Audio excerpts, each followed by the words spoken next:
नमस्कार दोस्तों, स्वागत है आपका फिर से एक बार मेरे YouTube channel supreme classy by Sudhir में। हम दिल्ली पुलिस कांस्टेबल के लिए प्रीवियस ईयर के जो क्वेश्चन हैं पूछे गए हैं, उन क्वेश्चनों को अच्छे तरीके से सोल्व कर रहे हैं। जो काफ़ी इंपॉर्टेंट क्वेश्चन हैं, हमने सभी वो ले रखे हैं। आज हमारे इकोनॉमिक्स के पॉलिटी के क्वेश्चन रहेंगे, काफ़ी इंपॉर्टेंट क्वेश्चन जो बार-बार एग्जाम के अंदर आए हुए हैं। आज का पहला क्वेश्चन है, कुल जमाओ यानी डिपॉजिट्स जिसको कहते हैं, का वह निश्चित प्रतिशत होता है। क्या बोलेंगे? कुल निश्चित एक प्रतिशत होता है जो बैंकों को केंद्रीय बैंक के पास रखना होता है। पहले बात, अगर इंडिया का केंद्रीय बैंक देखे ना तो उसको बोलते हैं आरबीआई, या तो हम केंद्रीय बैंक बोल सकते हैं या फिर हम उसको गवर्नमेंट का बैंक भी बोल सकते हैं। इंडिया गवर्नमेंट का बैंक कौन सा है? आरबीआई है। तो कुछ ऐसी मात्रा होती है जो बैंकों को, मतलब बैंक कौन से, जैसे आरबीआई हो गया, बड़ौदा बैंक हो गया, जितने भी बैंक होते हैं ना, सभी को एक निश्चित मात्रा में कुछ प्रतिशत धन केंद्रीय बैंक मतलब आरबीआई में जमा कराना होता है। वो कौन सा होता है? क्या उसको एसएलआर मतलब स्टैट्यूटरी लिक्विडिटी रेशो बोलते हैं, या फिर रेपो रेट बोलते हैं, या फिर रिवर्स रेपो रेट कहते हैं, या फिर हम कह सकते हैं उसको सीआरआर, या फिर कैश रिजर्व रेशो कहेंगे। बड़े ध्यान से सुनना, एक चीज बताता हूं आपको। रेपो रेट सबसे पहले देखते हैं। रेपो रेट, रेपो रेट का मतलब क्या होता है? देखो, अगर कोई भी बैंक आरबीआई के पास पैसे लेने नहीं जाता है, क्या बोलेंगे? आरबीआई के पास कम टाइम के लिए पैसे लेने जाता है, तो आरबीआई उसको जो पैसे देते हैं ना, जिस रेट पे, उसी को क्या बोलते हैं? रेपो रेट बोलते हैं। क्या बोलेंगे उसको? रेपो रेट कहते हैं। एक और चीज समझो बड़े ध्यान से, रिवर्स रेपो रेट। अगर मान लेते हैं, चलो, अब रेपो रेट की है ना, जो अब क्या बोलेंगे, जो अपने पास रेपो रेट है ना, ये कितना चल रहा है? लगभग ये 6.15% की, ये बढ़ता रहता है। उसके बाद अगर बैंकों के पास काफी मात्रा में तरल पैसे, यानी क्या बोलेंगे, तरलता बढ़ जाती है, मतलब पैसा बढ़ जाता है, उनके पास एक्सेस मात्रा में पैसा हो जाता है, तो क्या करते हैं? वो पैसा पब्लिक में, मार्केट में देने की तुलना में वो क्या करती है? वो देना पसंद करते हैं। किसको? आरबीआई को। वो जिस रेट पे आरबीआई के पास पैसा रखती है ना, और आरबीआई उसको क्या देता फिर?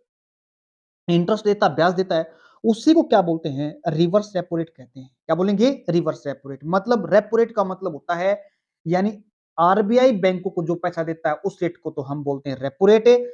अगर जो आरबीआई बैंकों से पैसा लेकर और उन बैंकों को खुद जो ब्याज देती है उस पैसे का, उससे क्या बोलते हैं? Reverse repo rate.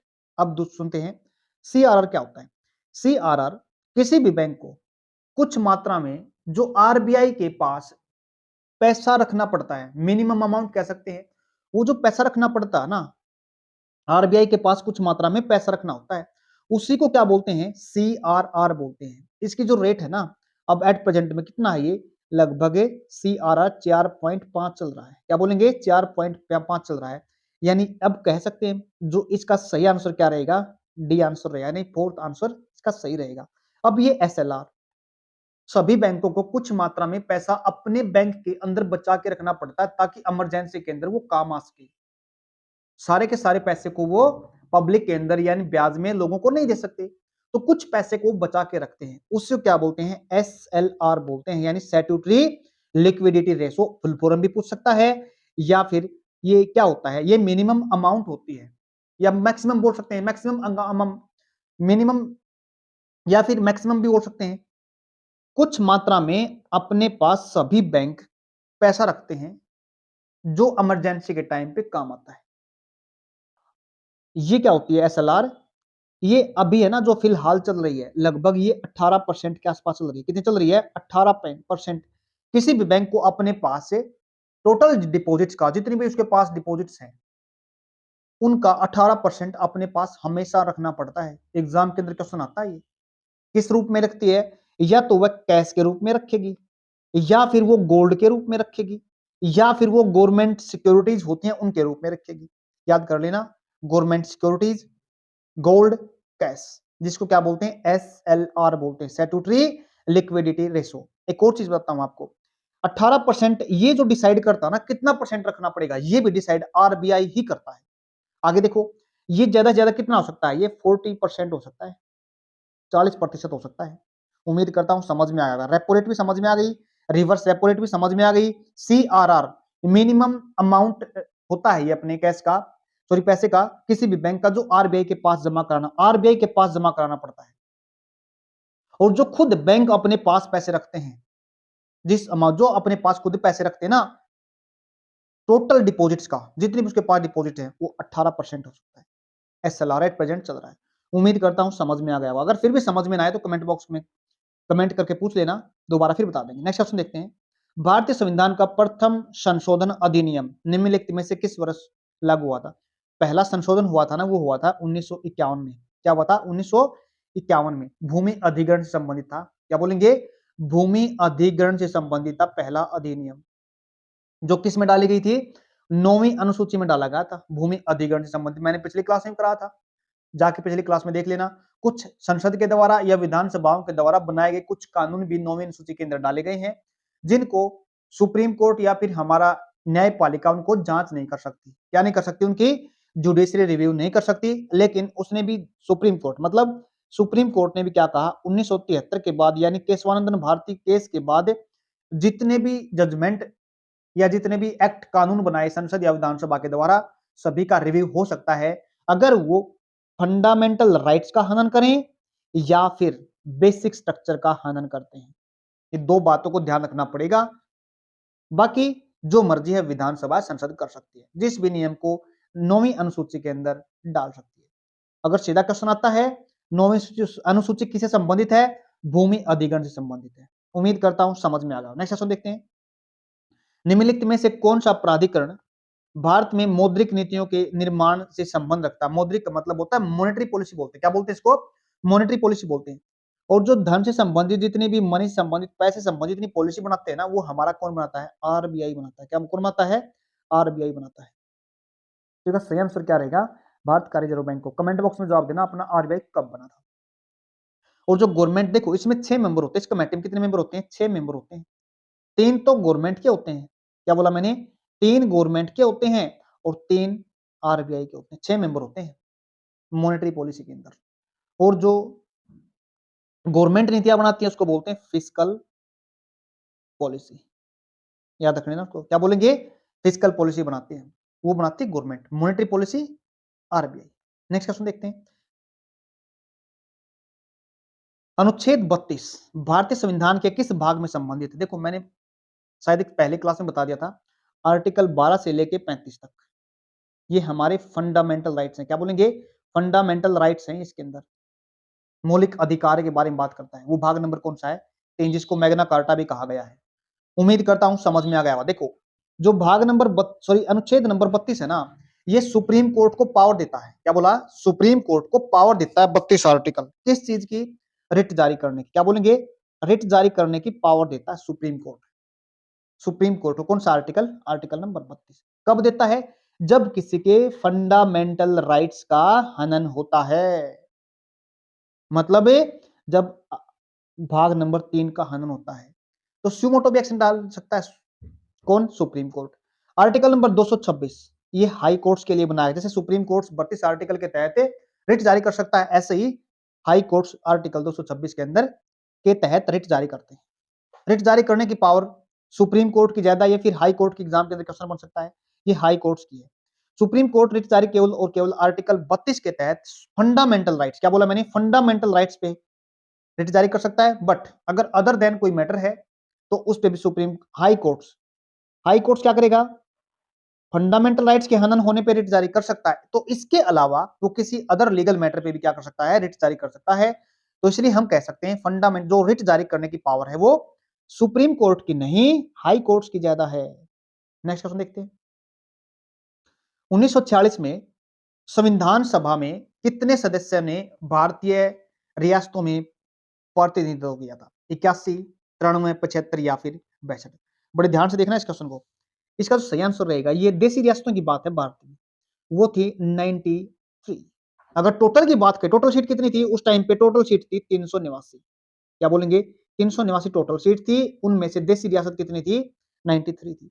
अगर हम ब्रिटिश इंडिया की बात करते हैं तो उसमें थी 292 सीट थी। एग्जाम के अंदर क्वेश्चन बन जाता है ऐसे क्वेश्चन। कितनी थी? 292 थी। टोटल सीट 389, उसमें से देशी रियासत 93, ब्रिटिश इंडिया 292। अगर हम बात करते हैं ना चार्जशीट कमिश्नरी से भी थी, क्या बोलेंगे, चीफ कमिश्नरी से चार्जशीट थी। एक तो थी दिल्ली की, याद रख लेना इसको, दिल्ली, एक अजमेर मारवाड़ बोल सकते, क्या बोलेंगे, अजमेर मारवाड़, और एक कुर्ग, क्या बोला मैंने, कुर्ग लिख लेना चीजों को, एक कुर्ग है और एक रहता जो लास्ट का है उसको बोलते हैं बलूचिस्तान, क्या बोलेंगे, बलूचिस्तान। उम्मीद करता हूं समझ में आ रहा है। नेक्स्ट क्वेश्चन देखते हैं अपना, किस किसी ग्रह का जो रंग है निम्नलिखित में से किस गुण से निर्धारित किया जाता है, बड़े ध्यान से, इससे पृष्ठ का तापमान के, कुल द्रव्यमान, इसका औसत घनत्व, या फिर सूर्य से इसकी दूरी। देखो, अगर हम उसके रंग की बात करते हैं ना, तो इसके पृष्ठ का तापमान को देख के क्या कर सकते हैं, कितनी मात्रा में वो क्या करता है, रिफ्लेक्ट करता है, यानी उसका पृष्ठ के तापमान को देख के पता कर सकते हैं। नेक्स्ट क्वेश्चन अपने पास, खालिस्तान में विमुद्रीकरण, डिमोनेटाइजेशन बोलते हैं, भारत सरकार द्वारा की गई एक नई पहल थी, बड़े ध्यान से सुना। विमुद्रीकरण का मतलब होता है जो एट प्रेजेंट में, जो करंट के अंदर जो धन चल रहा है, जो पैसा चल रहा है ना, जो लीगल टेंडर चल रहे हैं, जो हम यूज करते हैं पैसा, वो चल रहा है, अगर उसको बंद कर देना, मान लेते हैं अब क्या है भाई, 500 के जो चल रहे हैं ट्रेंड के अंदर, 2000 के भी चल रहे थे, वो क्या कर देते हैं, अचानक से बंद कर दिए भाई, अब चलन में नहीं है, तो उससे क्या बोलते हैं, डिमोनेटाइजेशन बोलते हैं इंग्लिश में, इसी को विमुद्रीकरण कहते हैं। कब आता, फिलहाल ये कब बना था, ये आया था 2019 के अंदर। एक और बताता हूं करंट के अंदर जो क्वेश्चन बनेगा, ये 2016 के अंदर तो आया था, 2016 के अंदर कौन से, एक तो नोट थे 500 के, और एक नोट थे आपके 1000 के, दोनों क्या कर दिए थे, बंद कर दिए थे, उसकी जगह पे 500 के चलाए थे और 2000 के चलाए थे। डिमोनेटाइजेशन अभी तक कितनी बार हो चुका है, ये हो चुका 3 बार। एक बार तो हुआ था 1946 के अंदर, बट डेट याद रख लेना, ज्यादा याद करने की जरूरत नहीं इसमें, 1946 को, और एक हुआ था 1978 को। चलो अगर याद रखना चाहो तो 1946 में हुआ था जो, उसमें 500, 1000 और 10,000 के नोट हुए थे बंद, और उसके बाद 1978 की बात करते हैं, इसमें 2000, 5000 और 10,000 के हुए थे। अब जो क्वेश्चन बनता है, काफी इंपॉर्टेंट है, जो हमारे पास 2000 का, क्या बोलेंगे, जो 2000 के नोट थे ना, वो कब चलन से निकाले गए थे, वो निकाल दिए गए थे 1 जुलाई, क्या बोलेंगे, याद रखना, 1 जुलाई 2021 को। इसको भी हम डिमोनेटाइजेशन बोल सकते हैं, क्योंकि चलन से निकाल दिया, तो पेपर के अंदर आ सकता है। फिलहाल जो चलन के अंदर से कौन से नोट निकाले थे, 2000 के निकाले 2021 के अंदर। उम्मीद करता हूं समझ में आ गया होगा। नेक्स्ट क्वेश्चन देखते हैं, भारत के महान्यायवादी जर्नी attorney general of India, article number क्या है इसके लिए, 76 है, यानी इसको गवर्नमेंट का वकील भी कहा जाता है, के रूप में नियुक्त होने के लिए आवश्यक योग्यता क्या होती है, यानी ये एक तरह की क्या है, एक तरह का वकील होता है गवर्नमेंट का, जितने भी केस लड़ता है, यही लड़ता है, ऐसे नहीं गवर्नमेंट जाके वहां पे केस लड़ेगी, गवर्नमेंट की तरफ से केस लड़ने का काम करता है अटॉर्नी जनरल ऑफ इंडिया। तो इसकी योग्यता क्या होती है, राज्यों के, जब जज हो गया, वकील होगा, तो इसकी तो वकील के समान होगी, इंडिया का है ये, क्या बोलेंगे, ये भारत का है, किसी राज्य का नहीं है, तो उसकी जो योग्यता होगी वो भारत के सर्वोच्च न्यायालय के न्यायाधीश के बराबर होगी। अगर हम किसी राज्य की बात करते हैं, राज्य में क्या बोलते हैं इसको, एडवोकेट जनरल कहा जाता है, अधिवक्ता कहा जाता है, उसके लिए आर्टिकल बना है 165, याद कर लेना इसको, उसके लिए क्या है, उच्च न्यायालय के न्यायाधीश की योग्यता है, और इसके लिए सर्वोच्च न्यायालय के न्यायाधीश की योग्यता है। नेक्स्ट क्वेश्चन देखते हैं, मुद्रास्फीति को कम करने के लिए, यानी महंगाई को कम करने के लिए सरकार एक संकुचनकारी राजकोषीय है, अभी बताया था ना, फिस्कल पॉलिसी नीति में क्या कर सकती है, करों में कमी कर सकती है, और खर्च वृद्धि कर दिया तो क्या होगा, संकुचनकारी थोड़ा ना होगा, करों में बढ़ा दिया नहीं, हाँ है, हो सकता है, करों को बढ़ाकर और खर्च को कम करके धन की मात्रा को बढ़ा सकती है। अगर धन की मात्रा बढ़ा दी तो इसका मतलब ये संकुचनकारी थोड़ा ना हो गई, करों में कमी और खर्च में वृद्धि नहीं करनी हमारे को। आगे देखो, करों को बढ़ाकर, वेरी गुड, ये सही रहेगा, हो सकता है इसका, करों को बढ़ाकर बिल्कुल हो सकता है, और खर्च को भी कम करके धन की मात्रा को कम किया जा सकता है, ये सही आंसर रहेगा इसका, करों को बढ़ा दिया जाए और खर्च को भी कम कर दिया जाए और धन की मात्रा को कम कर दिया जाए, तभी इसको संकुचनकारी नीति बोल सकते हैं, इसको राजकोष नीति। उम्मीद करता हूं समझ में आ गया, इसका डी आंसर सही रहेगा। नेक्स्ट क्वेश्चन करते हैं आज का अपना, भारत के संविधान की किस अनुसूची में एक प्रावधान है जो असम, मेघालय, त्रिपुरा और मिजोरम राज्यों में जनजातीय क्षेत्रों के प्रशासन पर लागू होते हैं, 10वीं अनुसूची, चौथी अनुसूची, या फिर हम कह सकते हैं छठा, 8वीं, इसके लिए कौन सी अनुसूची सही रहेगी? इसका सही आंसर रहेगा ये 4 राज्यों असम, मेघालय, त्रिपुरा और मिजोरम। इनके लिए कौन सी अनुसूची में बात कही गई? छठी में कही गई है। और देखो चौथी अनुसूची के अंदर राज्यसभा की जो सीटें होती है ना, क्या बोलेंगे, राज्यसभा में जो सीटें होती हैं उनके आवंटन से संबंधित है। 10वीं अनुसूची एंटी डिफेक्शन लॉ, क्या बोलेंगे, एंटी डिफेक्शन लॉ, इसकी दल बदल भी बोल सकते हैं इसको हिंदी में, उसके संबंधित है। 8वीं अनुसूची है भाषा संबंधित, कितनी भाषाएं हैं, कितनी भाषाओं के बारे में बताया गया इसमें? 22 भाषाओं के बारे में। इसमें राज्यसभा की सीटों संबंधित है, इसमें दल बदल से संबंधित है और इसमें अपने पास भाषा संबंधित है। तो आंसर क्या रहेगा इसका? डी आंसर रहेगा। नेक्स्ट क्वेश्चन देखते हैं। वित्त विधेयक केवल खालिस्तान में प्रस्तुत किया जाता है। वित्त विधेयक यानी क्या बोलेंगे इसको? Money bill, sorry finance bill में केवल कहां प्रस्तुत हो सकता है? आरबीआई के अंदर नहीं होता, राज्यसभा के अंदर नहीं होता, ये केवल और केवल कहां पे? लोकसभा के अंदर प्रस्तुत हो सकता है। एक होता अपने पास वित्त यानी वित्त फाइनेंस विधेयक और एक होता अपने पास मनी बिल, मनी बिल। ये दोनों कहां पे होते हैं? लोकसभा के अंदर होते हैं। नेक्स्ट क्वेश्चन देखते हैं।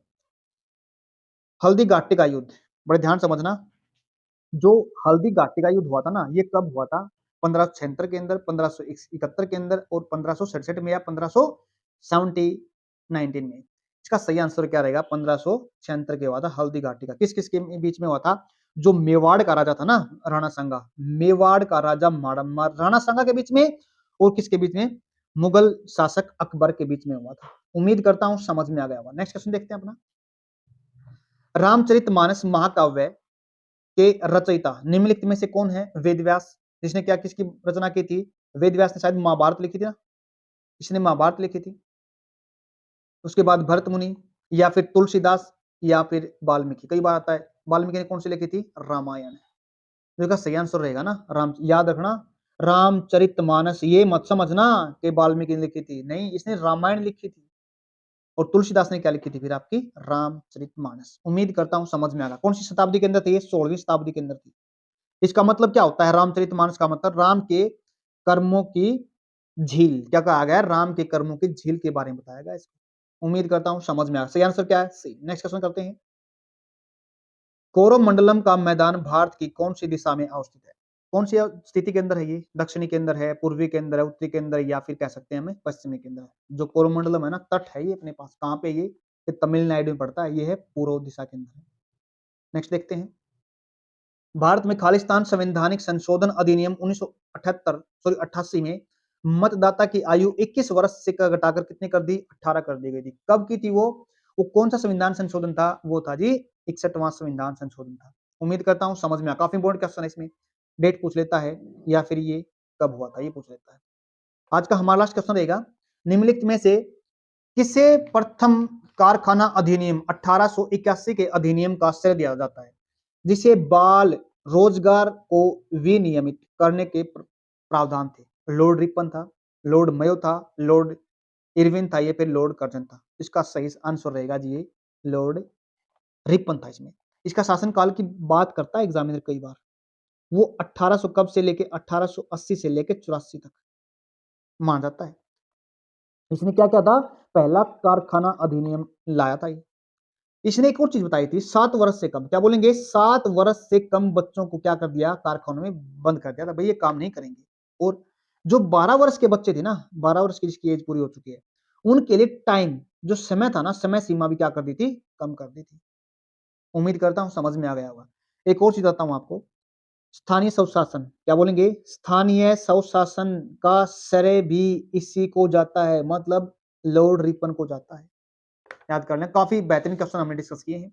आज के लिए इतना ही रहेगा। धन्यवाद।